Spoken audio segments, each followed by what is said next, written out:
Administration's Technical Working Staff o yung miyembro ng Committee on Finance ng Senado, tinatawag nilang Technical Working Group.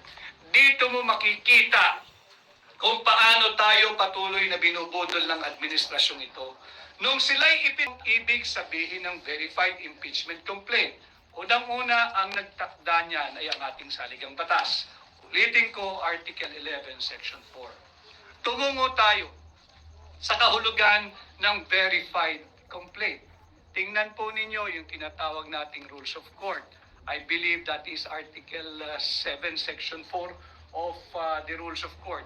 Ang nakalagay doon para kang ikonsidera na isang verified complaint, dapat ito, unang-una, nabasa mo. Pag nabasa mo, kinakailangan naintindihan mo. Pangatlo, dapat ito ay base sa iyong personal knowledge o hindi kaya base sa authentic records.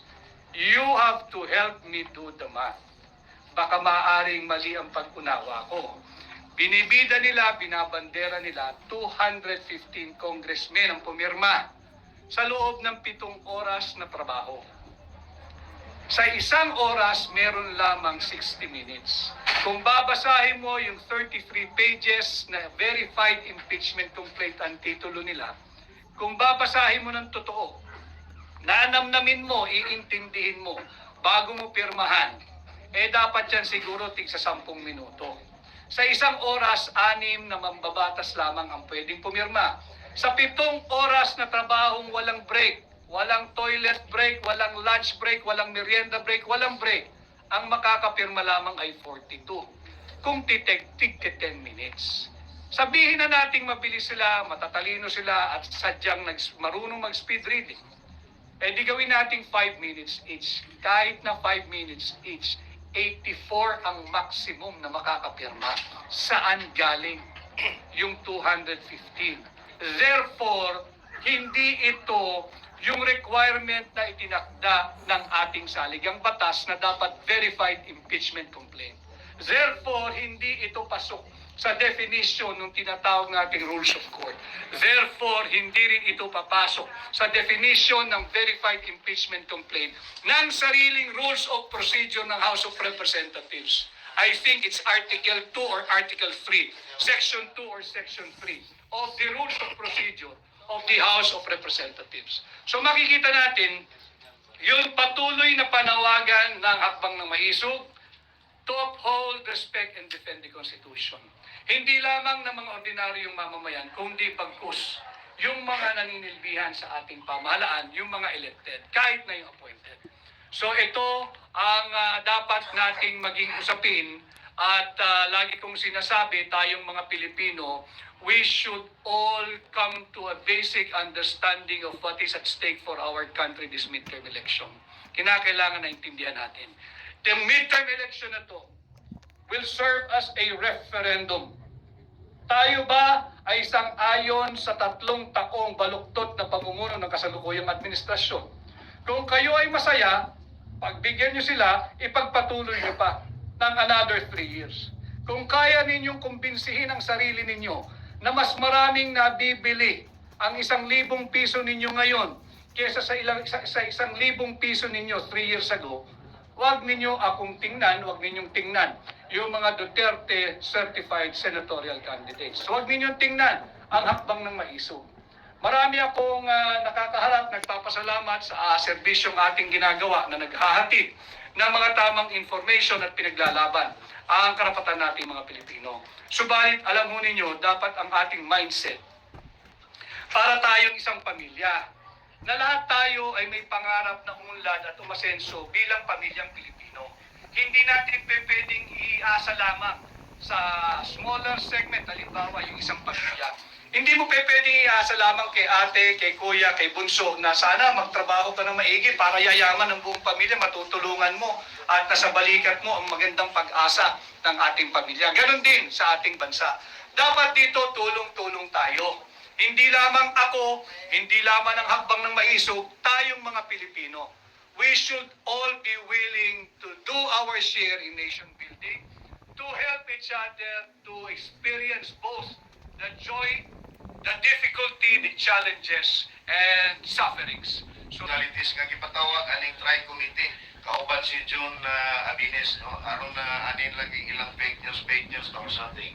So karon mangutana mo unsay gyud nakapaaghat namo, no, kay walay politiko nga nagpaloyo namo ani, no. Ang una yung nakapaaghat namo, no, ang red line nganong ni gawas na gyud ni ang pagpirma gyud sa unconstitutional, no, budol nga impeachment ni Bibi Sara.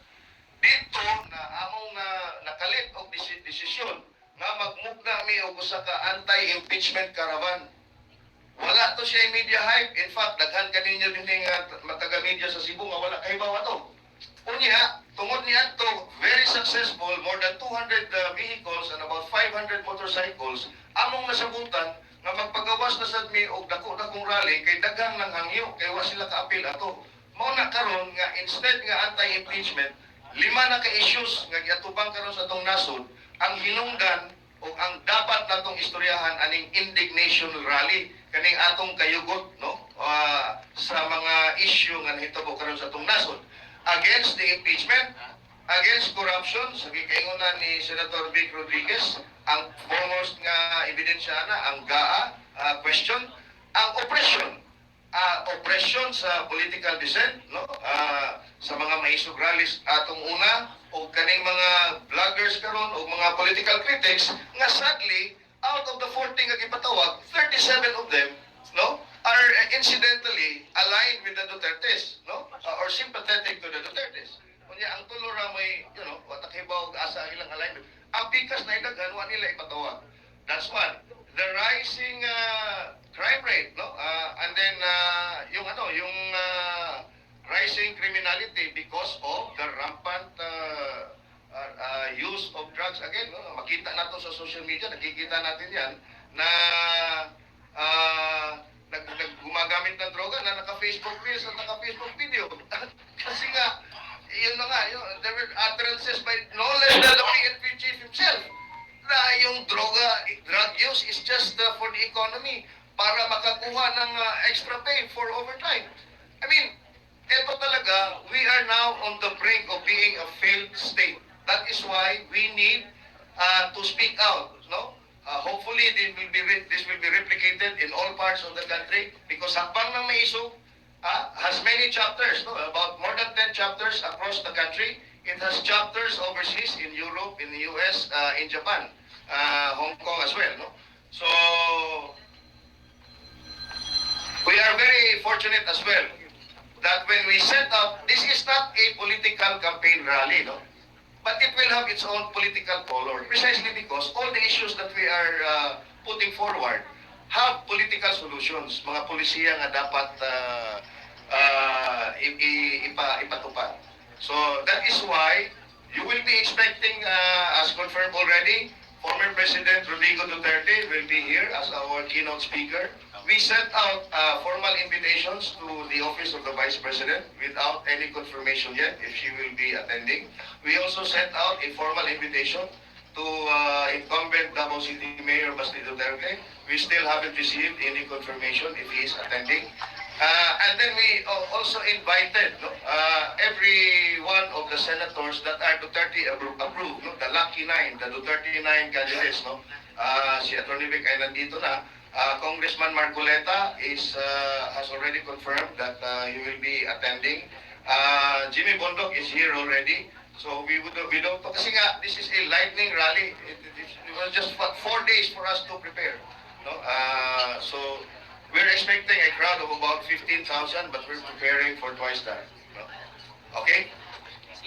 Sila sa Doha. Okay. Before ako.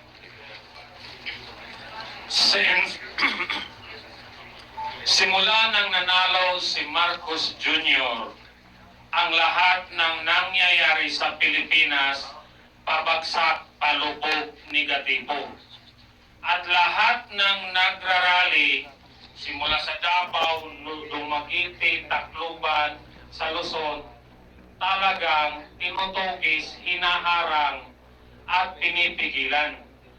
Ang social media, isa sa pinakamaingay, pag nagsasalita ka laban sa mga totoong isyo, tatawagin kang narco vlogger, pogo paid vlogger, fake news peddler para lang patahimikin ka. Pag palagi kang nagsasalita ng opinion mo, tatawagin ka sa Quadcom, Tricom para ikulong ka. We are already in a silent martial law. Sino ba ang nabigyan ng mga rally in the last 36 months? Yung INC, binigyan sila. Tapos yung mga yellow na mga sponsor ni Trillanes. Pero karamihan sa maisog, totoong mass movement, hindi binibigyan ng pagkakataon na magsalita at ipalabas ang saloobin. Kasi takot sila na makita nila sa kanilang mga mata na 90% na mga Pilipino galit na. At ngayon, meron tayong maisog core na nagkaraban dahil nagalit tayo sa lightning impeachment. Sabi ng mga tao, may gagawin ba tayo o wala? Sabi natin, okay, let's have a caravan. In turnout, it was very successful. The whole 4 hours, ang mga tao galit na galit, sabi, Duterte. They are craving for a Duterte leadership. It is a brand of good leadership. Hindi sila, parang yung energy nila, kulang pa. Sabi na, let's do something bigger. So, ang core maisog, we have to make something bigger. Because sabi ng iba, ba't din nyo sinabi, ba't din nyo inano sa media? We were not that confident because we don't have the resources. We don't have the manpower. We don't have the funds. We are volunteers. And we take money from our own pockets and ask some supporters. But there are many. Sabi niyo, ba't din mo sinabi? May bibigay kami siya. But we are not asking. We're just doing our job. Now, nung alam namin na hindi ang Cebu, for the longest time, naalala lang ang Cebu as biggest province of voters every time election season comes. But all 3 years, 6 years, Cebuanos are nobody. Ang opinion natin, hindi pinapakinggan. Kaya tayo mga Cebuano, we are capitalizing. Let's speak as one Cebuano. Ano yung nasa loob natin? Kaya nagkaisa kami, okay, let's have a rally. Napunta tayo dito sa Mandawi. But we were not even sure sino ang papansin. Sino ba naman Cebuano? Wala naman tayo, di ba? Every time may election lang, naalala tayo ng mga malalaking ano. Pero if you notice now, if we speak the right message, if we speak the right language, pag sinabi natin yung totoong issue, ang tao lalapit sa'yo. Kaya mismo, si dating Presidente Rodrigo Duterte pumunta dahil nakita niya sa video, sincero ang mga Cebuano. Tinuod ni Bay, kinasing-kasing ni, naglagot na mi. Nakita ni Duterte nga, bisan yung napakainit, Duterte, we are crying for a Duterte leadership. Yun ang sigaw ng mga tao. Ngayon pumunta si Presidente Duterte. All our allies andito na. Andito si Attorney Vic. Marami nang nakinig. Huwag na natin tong bitawan. Dahil pag tumigil tayo, mananahimik tayo, babalik ulit tayo, may 3 years pa na ang mamuno sa atin. Maawa tayo sa namatay ng mga bata everyday. Mga silingan ato na namatay, mga bata, sakit sa dugahan. Muna karon, kita mga Cebuano, ating pakita nga nagkaiusa ta. Proud sa nato, kay Bisaya si Rodrigo Duterte, wa siya kailan ako. Wow! Ordinaryo rin nga mga tao. Wala pa mi ka kumustahan nga. Pero if we speak the right words, if we speak the right message, Filipino will be united. Huwag tayo matakot. Kagabi, yung bahay ko, pinasok ng mga 12 CIDG from Manila. They stole my cellphone, my PC, and they threatened me. Tapos, they time it 12 o'clock.